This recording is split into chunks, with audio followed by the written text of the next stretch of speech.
नमस्कार साथियों, आज मैं नितिन एक बार फिर से आप लोगों के बीच आया हूँ अपने YouTube channel GM institute of excellence के माध्यम से। और मैं एक बार फिर से अपनी उन बातों को शेयर करना चाहता हूँ, अपनी उन मुद्दों को रखना चाहता हूँ जो एक आम बेरोजगार जो झेलता है और उसको बहुत ज़्यादा इनमें कष्ट होता है।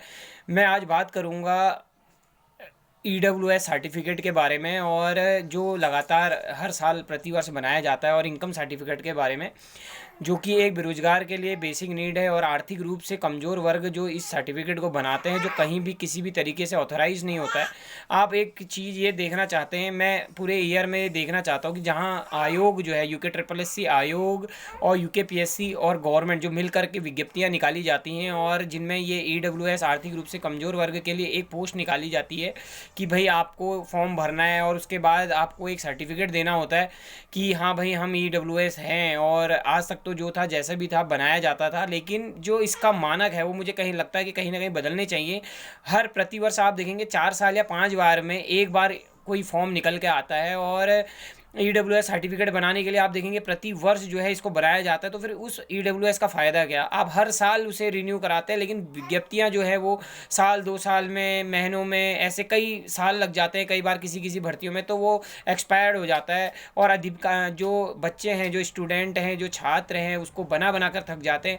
और किसी ने अगर बाय द वे सपोज़ करो किसी ने जनवरी में अगर वो बनाया हुआ है तो वो फरवरी में समाप्त हो जाता है, तो उसे फिर दोबारा से उसे उसके लिए अप्लाई करना होता है। और वित्तीय वर्ष कईयों को तो पता ही नहीं होता कि वित्तीय वर्ष में इसका जो है वो 1 साल के लिए वैलिड होता है, यानी मार्च टू मार्च ही चलेगा। अप्रैल से आपको फिर से नया बनाना पड़ेगा, फिर से नए डॉक्यूमेंट्स लगाने पड़ेंगे, फिर से नया वेरिफिकेशन होगा, फिर से आपको भूमि की माप करानी पड़ेगी, मकान की माप करानी पड़ेगी।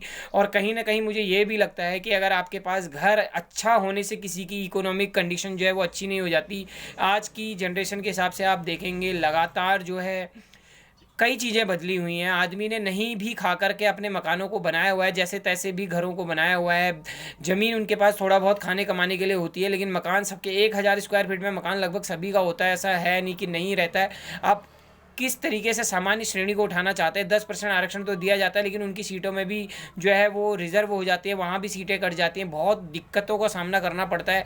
आय प्रमाण पत्र जो है वो साल भर के लिए वैलिड होता है, वो भी पहले 6 महीने के लिए होता था, अब लेकिन साल भर के लिए वैलिड होता है। वहाँ भी कई सारी दिक्कतें हैं, और प्रत्येक वर्ष जो है डॉक्यूमेंट दोबारा से लगाने पड़ते हैं, दोबारा से सारे डॉक्यूमेंट बनाने पड़ते हैं। तो मेरी सरकार से, आयोग से एक रिक्वेस्ट है, जहाँ आप देखेंगे कि आंसर सीट में अगर 7-7 8-8 गलतियां होती तो रिवाइज आंसर की निकाल करके रिजल्ट निकाल दिया जाता है। 7-7 8-8 नंबर्स का जो मार्क्स का जो मार्जिन है वो आप जानते हैं कि क्या होता है। और मैं भुक्तभोगी हूँ, मैंने कई बार इन परीक्षाओं को देखा है। हमें दिखता तो नहीं है, लेकिन वाकई में ये होता है। जहाँ मेरिट कम जानी होती है, अगर 7 नंबर आप किसी को बोनस कर देते हैं तो मेरिट कहीं और ऊपर चली जाती है।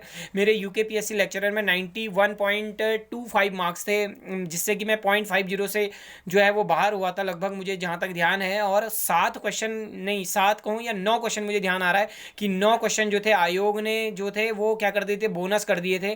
सेम एज इट इज़ अभी कनिष्ठ सहायक की भर्ती में हुआ है, same as it is LT की भर्ती में हुआ है। हर एक क्वेश्चन पर विवाद है, और हर एक क्वेश्चन जो है वो कोर्ट में चला जाता है, जिससे भर्तियां पूरी नहीं हो पा रही हैं।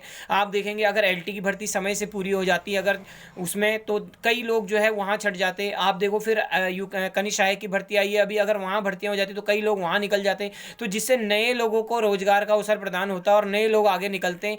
कई लोगों ने फॉरेस्ट गार्ड ज्वाइन कर दिया, लेकिन उनका LT में भी नाम है तो उन्होंने LT में भी कर दिया, तो वो फॉरेस्ट गार्ड की जो सीटें थी वो बेकार हो गई, वो वैकेंट हो गई।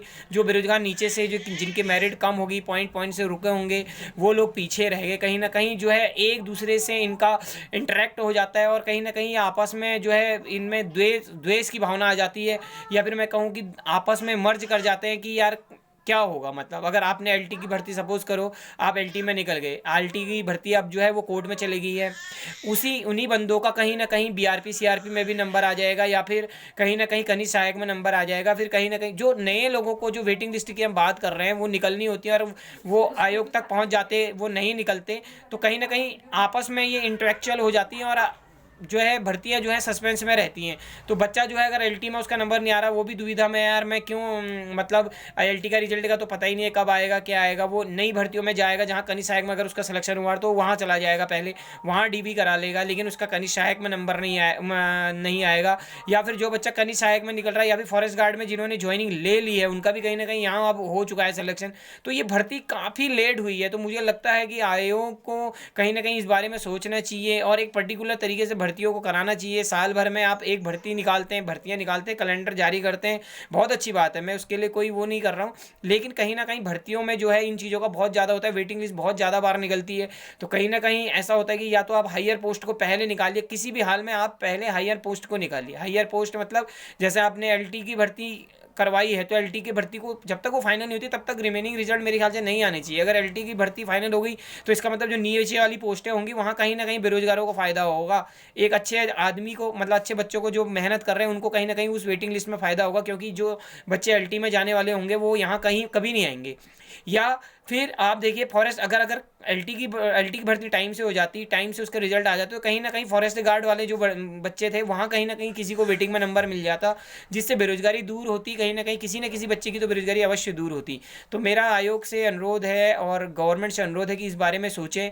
एक तो आप ईडब्ल्यूएस जो सर्टिफिकेट है उसको, इकोनॉमिक वीकर सेक्शन, इसीलिए आपने कहा है ना कि आर्थिक रूप से कमजोर वर्ग, तो आपको घर की आर्थिक स्थिति को जानना चाहिए, भले आप उसके लिए जांच कराइए, पड़ताल कराइए कि इसके घर में कोई गवर्नमेंट जॉब वाला है या नहीं है। ये क्या आपने एक घर देखा 1000 स्क्वायर फीट में है नहीं है, या भूमि है नहीं है, आपने बस बना करके दे दिया, ये मुझे कहीं ना कहीं जो लगता है वो बहुत ज़्यादा ठेस इस मामले में पहुंचती है। कहीं ना कहीं इन मामलों में जो है बहुत ज़्यादा अभी भी जो है इम्प्लीमेंट करने की ज़रूरत है।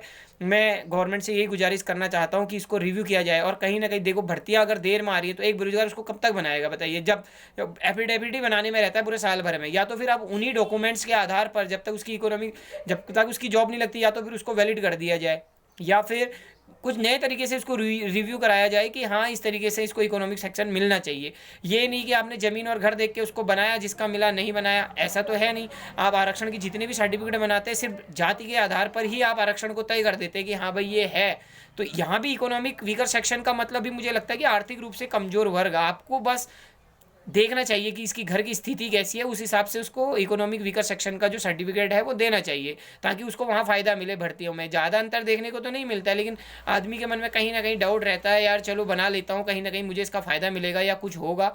तो मेरा सभी से या फिर मैं आयोग से आग्रह करना चाहता हूँ कि इस मामले में गवर्नमेंट से बात करें और इसको जीओ को जो है चेंज करने की कोशिश करें और एक नए तरीके से इसको अप्लाई करें, और भर्तियों को जो है एक सिस्टमेटिक तरीके से ही रिजल्ट इसके जारी हों, जिससे कि नए बच्चे को नया मौका मिल सके। धन्यवाद आप सभी लोगों का।